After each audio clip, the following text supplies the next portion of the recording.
Sur les hauteurs du quartier Ouka, dans l'arrondissement de Bafoussam 1er, prend déjà forme la nouvelle cathédrale de Bafoussam.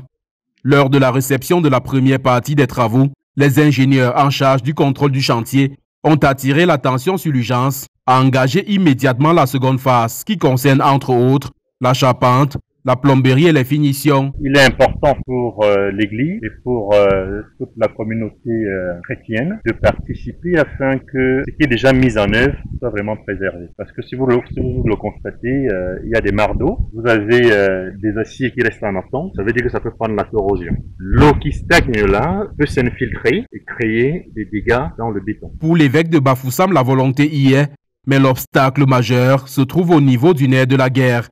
Il pense cependant qu'une mobilisation des chrétiens et des personnes de bonne volonté permettrait de surmonter cet obstacle. Seul l'évêque n'est rien.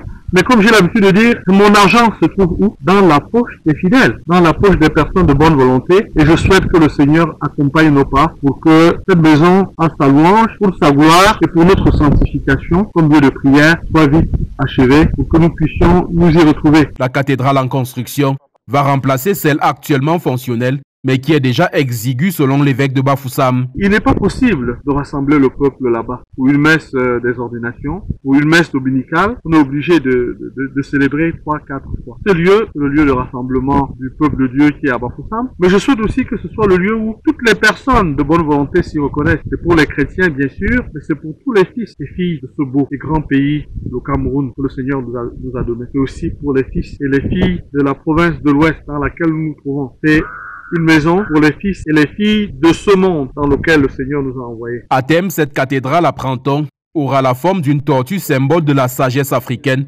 et aura une capacité d'accueil d'au moins 6000 fidèles, ce qui fera d'elle l'une des plus grandes de la sous-région Afrique centrale.